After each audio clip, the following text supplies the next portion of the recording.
Hakim. Assalamualaikum warahmatullahi wabarakatuh. Waalaikumsalam warahmatullahi wabarakatuh. Apa kabar hari ini? Sehat semuanya? Sehat.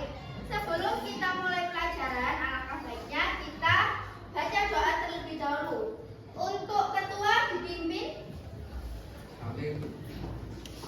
Persilakan, kita dulu siap, kita mulai. Amin. Doa selesai. Baik, terima kasih untuk ketua sudah memimpin doanya. Ada yang tidak masuk hari ini? Ada. Oke, siapa? Esensi.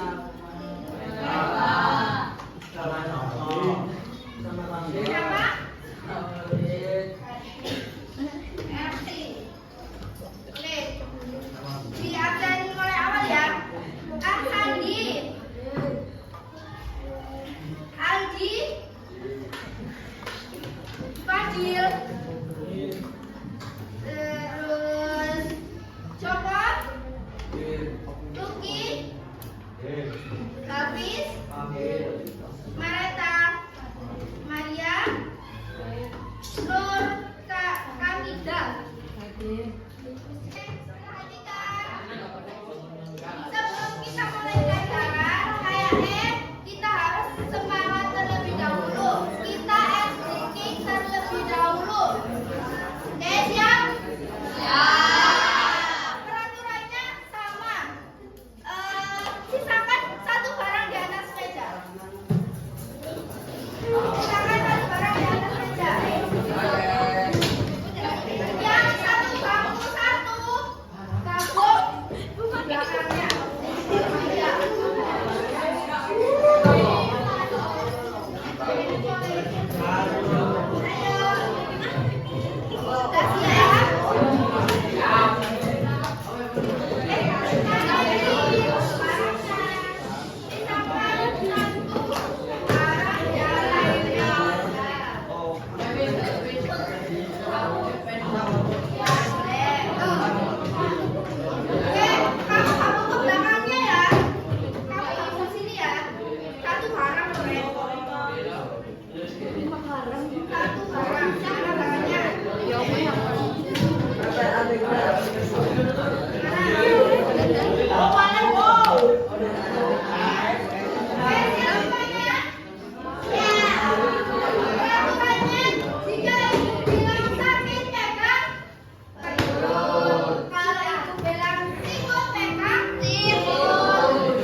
Tujuan pembelajaran hari ini yang pertama yaitu mengidentifikasi berbagai jenis lembaga sosial yang ada di masyarakat.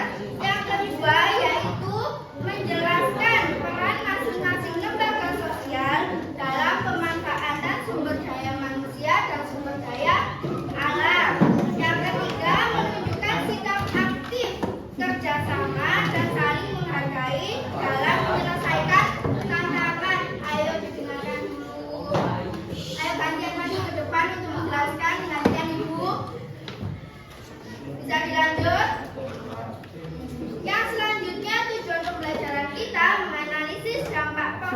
dan negatif jika lembaga sosial menjalankan atau tidak menjalankan fungsinya. Yang selanjutnya menyimpulkan pentingnya keberadaan lembaga sosial dalam kehidupan masyarakat dan berkelanjutan lingkungan.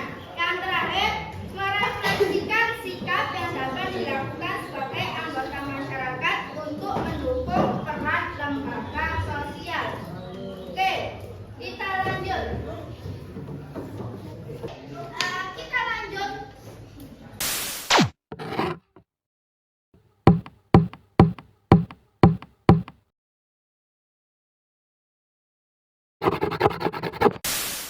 Materi kita hari ini, peran lembaga sosial dalam pemanfaatan sumber daya alam dan sumber daya manusia.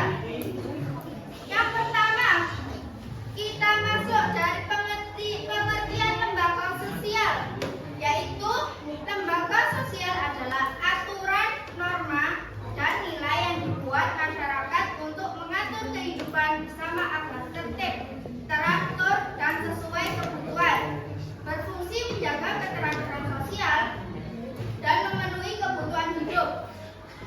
Jadi, lembaga sosial ini harus berisi tentang aturan, norma yang ada di masyarakat. Jika tidak ada lembaga sosial untuk mengatur sumber daya alam dan sumber daya manusia, maka masyarakat tidak akan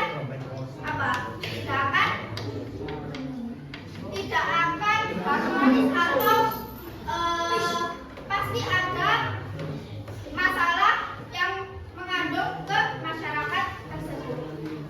Dan norma itu sendiri adalah kaidah atau aturan yang menjadi pedoman tingkah laku, dan norma memberi tahu kalau perilaku tersebut itu benar atau salah. Yang selanjutnya, tingkatan norma. Yang pertama, cara atau konsep. Cara ini adalah penyimpangan dalam norma.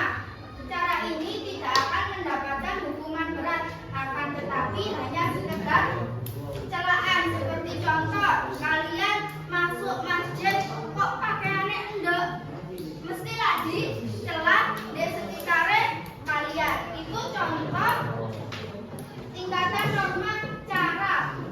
Yang kedua yaitu kebiasaan atau perbuatan, yaitu perbuatan yang dilakukan secara berulang-ulang dalam bentuk yang sama, seperti gotong royong. Jika tidak mengikuti gotong royong, pasti kalian akan mendapat teguran.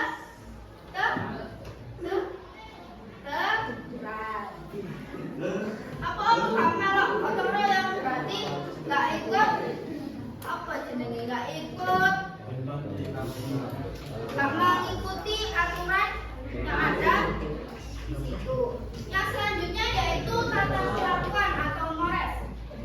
Tata kelakuan ini yaitu kebiasaan untuk kemudian diterima sebagai patokan atau norma pengatur kelakuan bertindak, maka di dalamnya sudah ada pengawasan. Jika ada penyimpangan, ada sanksi. Seperti contoh, kalian ada larangan untuk mencuri, maka jika larangan itu dilanggar, maka akan mendapat sanksi atau hukuman.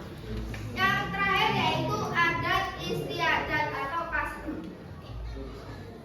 Adat istiadat ini bagi anggota masyarakat yang melanggar adat istiadat, maka ia akan mendapatkan sanksi sesuai adat masing-masing. Yang selanjutnya yaitu jenis-jenis lembaga sosial. Yang pertama, sebutkan lembaga keluarga, lembaga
Dilanjut, bisa dilanjut.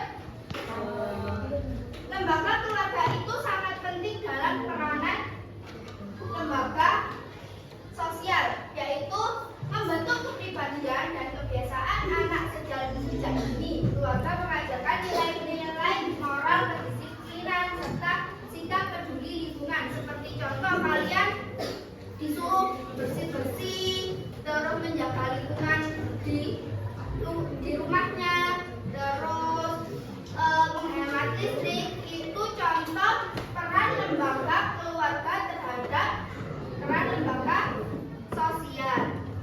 Di sini sebutkan peran lembaga, contoh peran lembaga yang ada di keluarganya masing-masing. Ayo kita mantuk. Apa peran lembaga ini? Apa ini? Apa? Ambil gue di kokon lapo, ambil ayah di kokon lapo. Gunanya apa? Ya, menjaga lingkungan rumah agar tetap bersih. Terus dalam pemanfaatan sumber daya alam, keluarga dapat menanamkan kebiasaan hemat energi, tak oleh boros-boros dalam menggunakan listrik, tak oleh boros-boros menggunakan air. Pasti dibilang ya dengan oleh keluarga sampean. Pasti kan? Ya, pasti dibilangi. Dan pemanfaatan sumber daya manusia, keluarga memberikan pendidikan dasar serta pembentukan karakter. Kalian di sekolah itu juga penanaman peran lembaga keluarga ke lembaga sosial. Yang selanjutnya, peran lembaga agama dalam sumber daya alam dan sumber daya manusia. Lembaga agama berperan memberikan pedoman moral dan nilai spiritual yang mendorong manusia untuk bersyukur dan menjaga alam. Contohnya peran lembaga agama seperti kalian tidak boleh menebang hutan secara liar. Itu di agama juga diatur juga. Terus selanjutnya, dalam pemanfaatan sumber daya alam, agama menekankan pentingnya menjaga kelestarian lingkungan agar tidak rusak. Seperti contoh yang Ibu contohkan tadi. Dalam pemanfaatan sumber daya manusia, agama mengajarkan sikap kerja keras, kejujuran, dan tanggung jawab. Tanggung jawabnya untuk beribadah, terus jujur, itu aturan agama. Ayo, nggak boleh rame. Yang selanjutnya, peran lembaga hukum dalam sumber daya alam dan sumber daya manusia. Lembaga hukum berfungsi menegakkan aturan serta memberi sanksi bagi pelanggar agar pemanfaatan sumber daya alam dan sumber daya manusia tetap terkendali. Dalam pemanfaatan sumber daya alam, hukum mengatur penggunaan hutan, laut, dan tambang agar tidak dieksploitasi berlebihan. Jadi, peran lembaga hukum untuk dalam sumber daya manusia itu contohnya agar penggunaan hutan dan laut dan tambang tidak dijarah. Biasanya karena hutan dibuang kabeh digawe perumahan. Itu ada hukumnya juga dilakukan dilanggar. Terus laut, saumpamane contoh bom laute. Aku pingin oleh duwe akeh, pingin ngebom laut kayak oleh iwak akeh didol. Itu nggak boleh, itu kena hukum.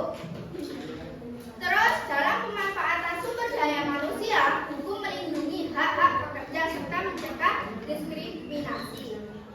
Selanjutnya, peran lembaga politik dalam sumber daya alam dan sumber daya manusia. Lembaga politik berperan mengatur kekuasaan dan membuat kebijakan terkait pemanfaatan sumber daya alam dan sumber daya manusia. Dalam pemanfaatan sumber daya alam, pemerintah melalui lembaga politik mengeluarkan kebijakan penghijauan, reboisasi, dan pengolahan energi. Itu contoh pemanfaatan sumber daya alam. Yang selanjutnya, dalam pemanfaatan sumber daya manusia, lembaga politik menyediakan fasilitas pendidikan, pelatihan, dan lapangan kerja. Selanjutnya kita belajar tentang peran lembaga pendidikan dalam sumber daya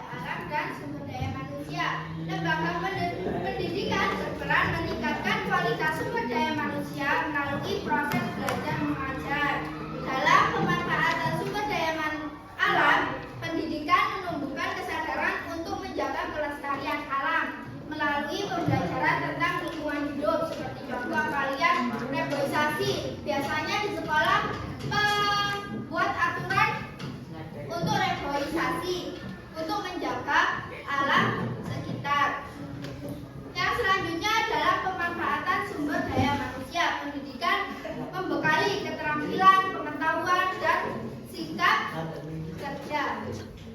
Selanjutnya, peran lembaga ekonomi dalam sumber daya alam dan sumber daya manusia. Ayo didengarkan, ayo dijoli aku begini. Selanjutnya, lembaga ekonomi berperan mengatur kegiatan produksi, distribusi, dan konsumsi sumber daya alam agar kebutuhan masyarakat terpenuhi. Seperti contoh, seumpamanya di desa kalian panen padi yang sangat banyak, itu pasti ada lembaga atau tempat untuk mengurusi padi tersebut agar bisa diproduksi atau didistribusikan.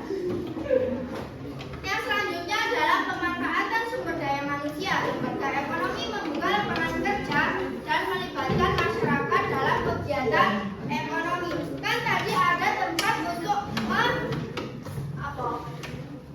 untuk mengatur padi tersebut, pasti ada orang yang mengatur. Itu pemanfaatan sumber daya manusianya. Ayo kesimpulannya. Maaf. Yang selanjutnya dampak positif dan dampak negatif. Ayo Mas Andi sebutkan dampak positifnya. Tidak namit toh. Ayo dibaca. Dampak positif. Ayo tadi apa? Sumber dan berkelanjutan. Jawabnya itu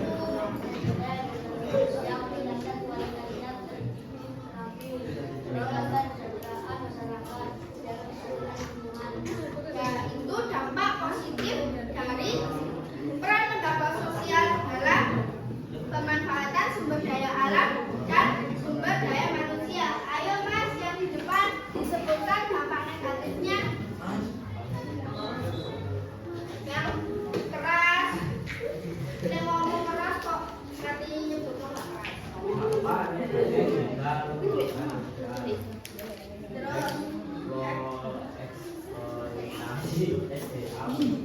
Apa aja itu?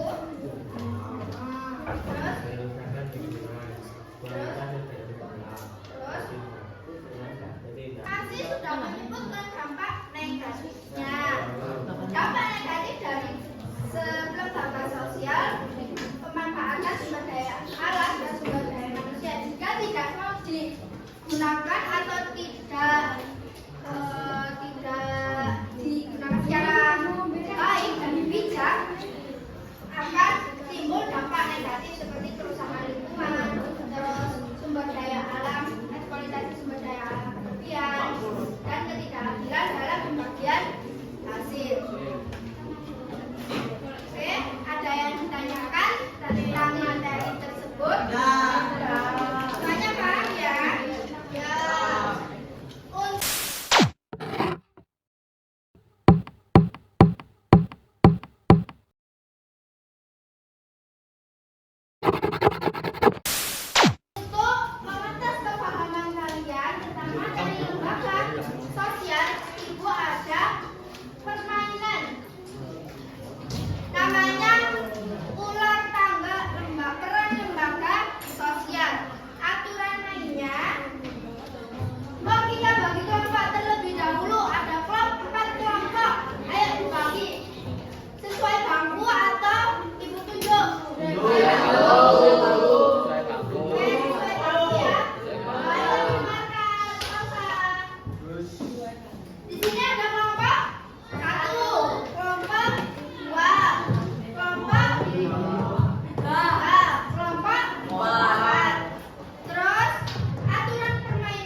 Jika kalian tidak bisa menjawab, maka pilihan tersebut mundur satu langkah. Oke, paham?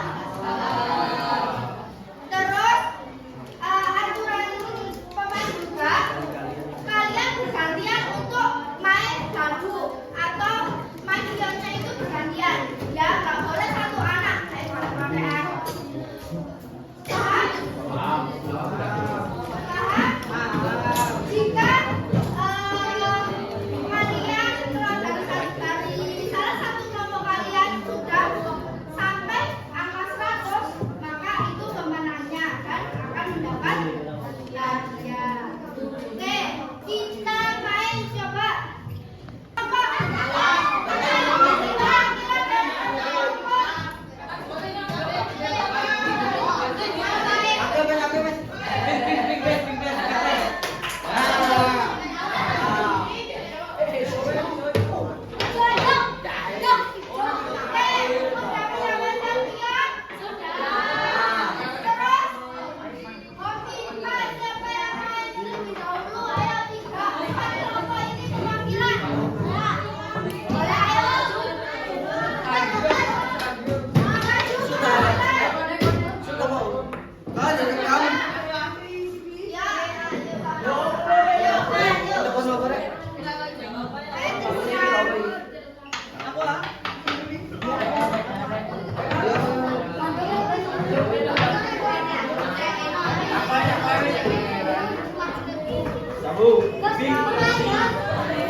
Kelompok tiganya mana?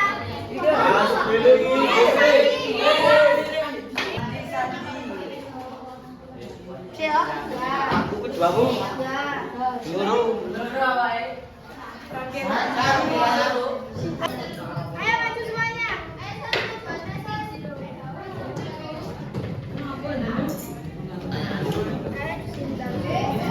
Kelompok mana Gi?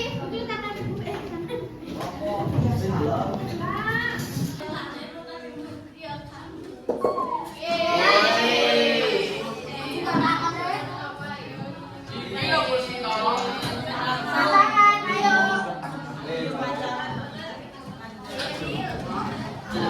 Diskusi. Ayo.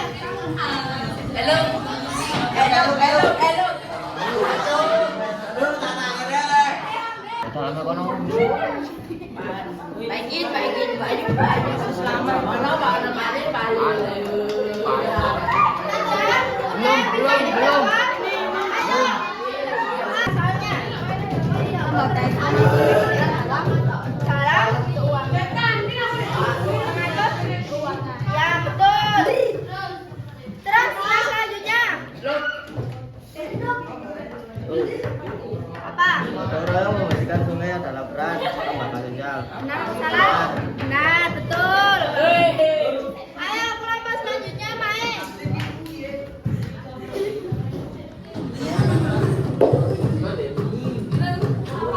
Yes. Gantian, kelompok aku.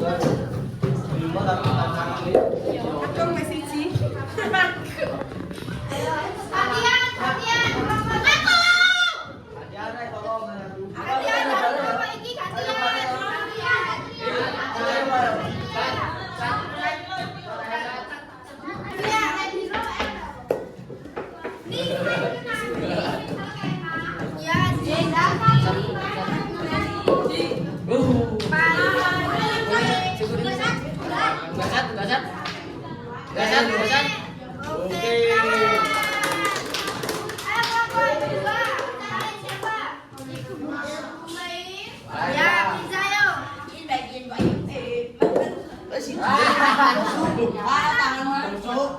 Penting nggak tandangan.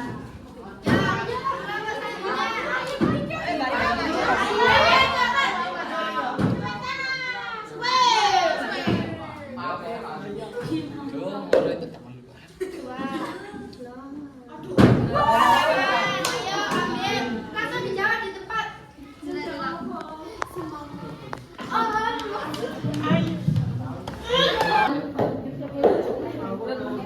Kita kasih waktu 10 detik.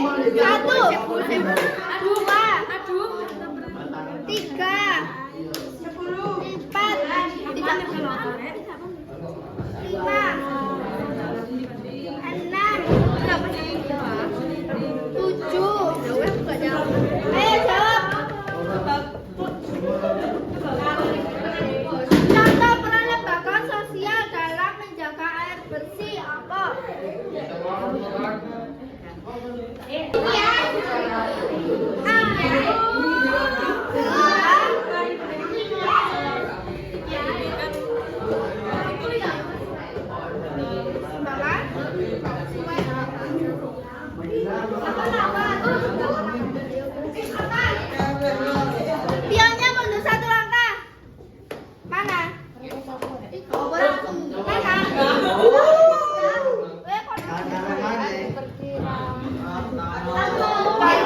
daya alam, perikanan, kemaritiman. Kemaritiman.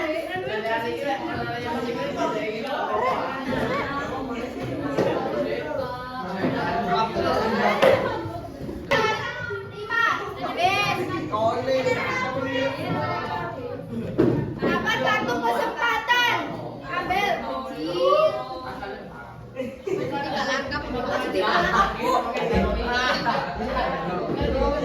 Kelompok selanjutnya main dadu.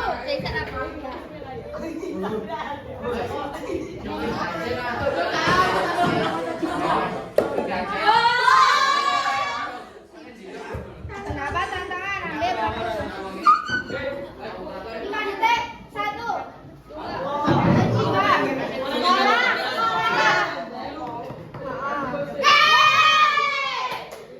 Ayo dikembalikan. Kelompok kedua.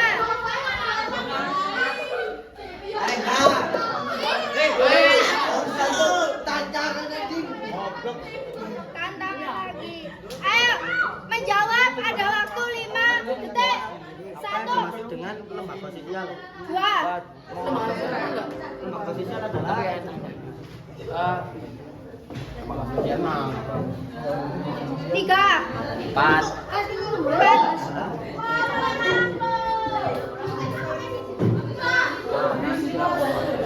Apa? Mulai mundur 1 langkah.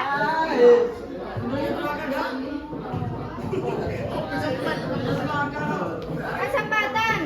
Ambil waktu kesempatan. Maju 1 langkah. Balik meneh. Ayo cepat.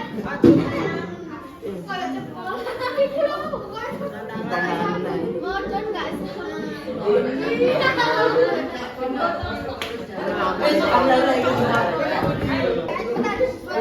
Iku aman pun jawab kalian. Cara mematikan isi malam hari.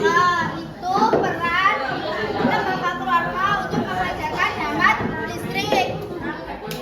Oke, ayo selanjutnya dari kelompok 3.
tambahkan juga luar biasa.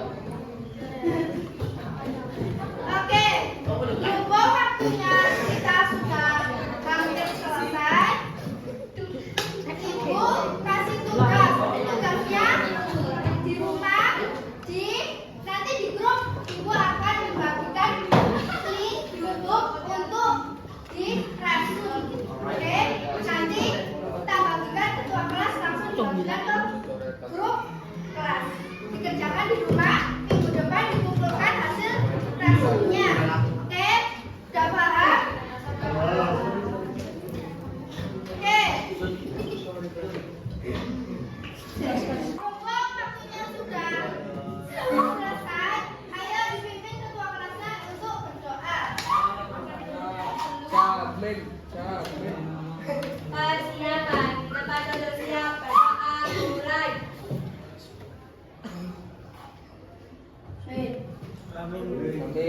Amin.